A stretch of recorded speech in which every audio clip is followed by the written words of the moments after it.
While you are sitting at your kitchen table trying to figure out how you are going to pay your property tax bill next year, the city of Chicago is quietly planning a tax hike that could generate $300 million just to plug a massive budget hole. And the governor, he is acting like the financial exodus happening right under his nose is nothing to worry about. But the U-Haul trucks lining the streets tell a very different story.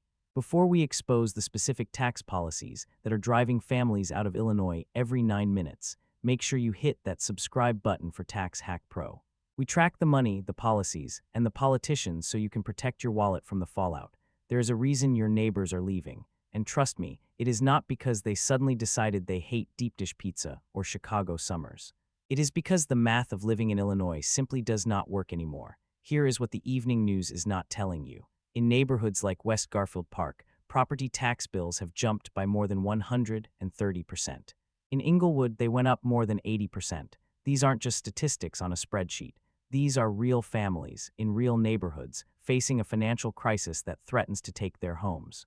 The median property tax in Illinois is $2,800, but that number is misleading. If you live in Lake County, you are looking at an average bill of nearly $9,000 a year. That is not a typo. That is almost $9,000 you have to pay the government every single year just for the privilege of sleeping in your own house. Illinois has a property tax rate of roughly 2.07%, making it the second highest in the nation, right behind New Jersey. In fact, depending on the year and the assessment cycle, Illinois often takes the #1 spot for the most expensive state to own property in America. And what is the state government doing about it? Governor Pritzker recently paused Illinois' property tax relief grant. This move effectively operates as a $43 million tax increase on homeowners for fiscal year 2026. You heard that right. While promising fiscal responsibility, the state quietly removed the one lifeline many homeowners were counting on. This is why people are leaving. Every 9 minutes, someone packs up and moves out of Illinois. Between July 2023 and June 2024, the state lost 56,235 residents to other states. That is the size of a mid-sized city, gone in a single year. Think about that while you are watching this video. Multiple families have already made the calculation that Illinois is simply too expensive to stay, and who is leaving. This is the part that should scare anyone concerned about the state's future. Over 40,000 households earning more than $200,000 a year have fled Illinois. These high earners represent just 6% of taxpayers, but they contribute nearly 40% of the state's personal income tax revenue. When the people who actually pay the bills start leaving, the burden falls harder on everyone who stays behind. Allied Van Lines released data showing a 58% outbound move rate for Illinois in 2025, ranking it #1 for losing residents. This isn't a trickle, it is a flood. But why is this happening? Let's look at how the tax burden is shifting. Downtown Chicago commercial property owners have successfully reduced their tax assessments by roughly 15%.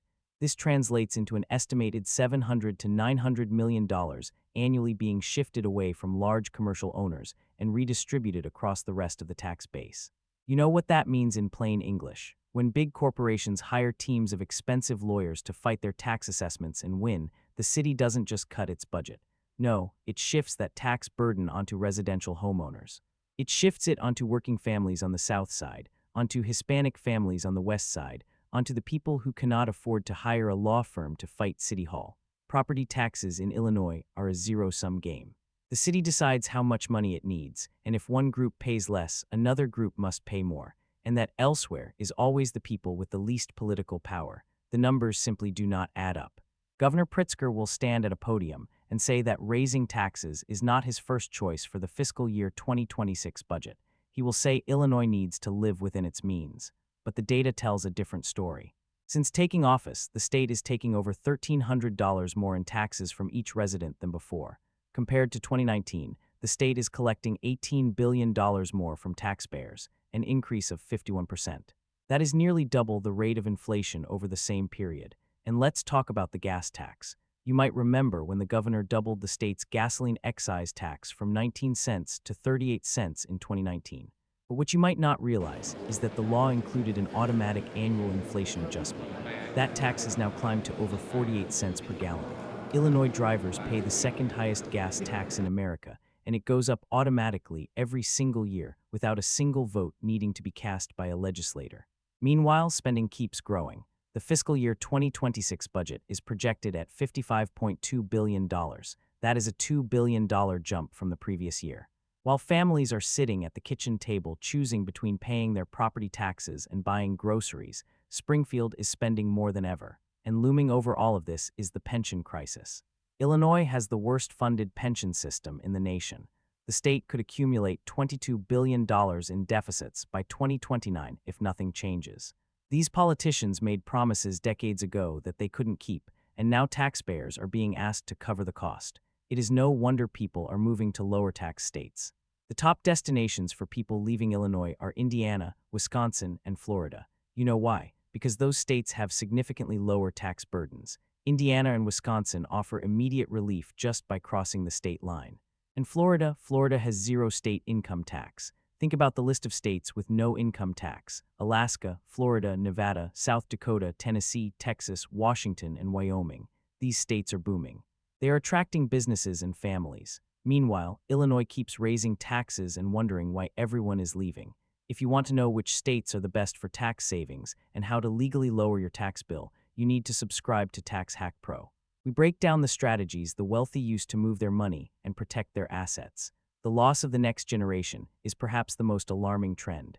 Illinois was the second biggest loser nationally of households aged 26 to 35 with incomes greater than $200,000. More than 130 such households left the state in just 1 year. That is a loss of 4% of Illinois' young, high-earning households. These are the people who should be buying homes, starting businesses, and raising the next generation of Illinoisans. Instead, they're taking one look at their future tax bills and choosing other states. They are moving to places where they can actually afford to own a home and raise kids without the government taking a massive cut of their earnings.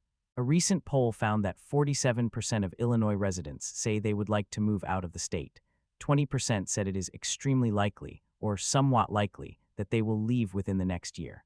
That is 1 in 5 people actively planning their exit strategy. Chicago's population decline is historic. The city's population today is the lowest it has been in a century. Since the year 2000, the city has lost over 250,000 black residents, mostly middle-income families.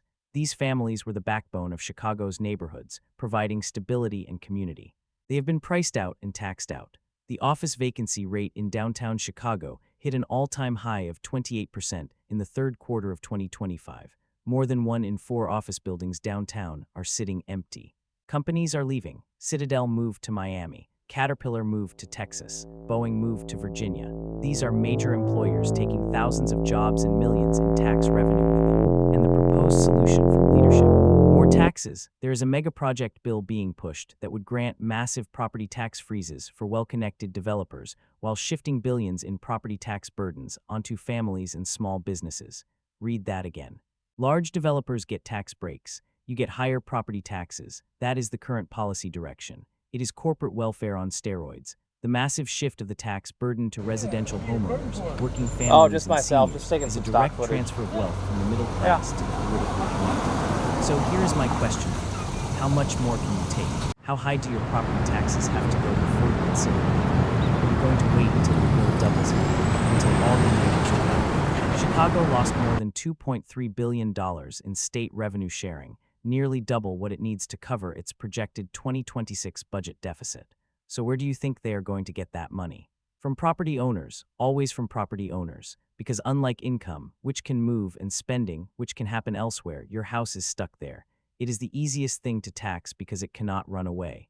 Look, I know moving isn't easy. I know you have roots here. You have family, friends, memories. Maybe you grew up here. But at some point you have to ask yourself, is this the future you want for your kids?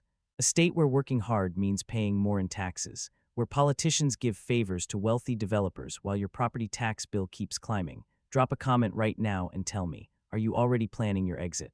Have you looked at homes in Texas or Florida? Or are you staying and fighting back? Because one way or another, something has to change.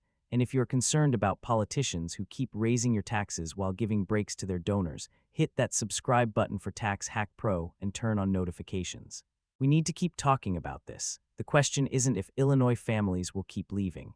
The question is, when are you going to be one of them? Or better yet, when are we going to hold these politicians accountable and demand they stop raising taxes on working families? The truth might be uncomfortable, but it is better than ignoring the problem. The financial reality of Illinois is a warning sign for the rest of the country. When you tax something, you get less of it. Illinois taxed work, investment, and homeownership, and now it is less of all three. Stay informed, protect your wealth, and I'll see you in the next one, assuming you haven't moved to Nashville by then.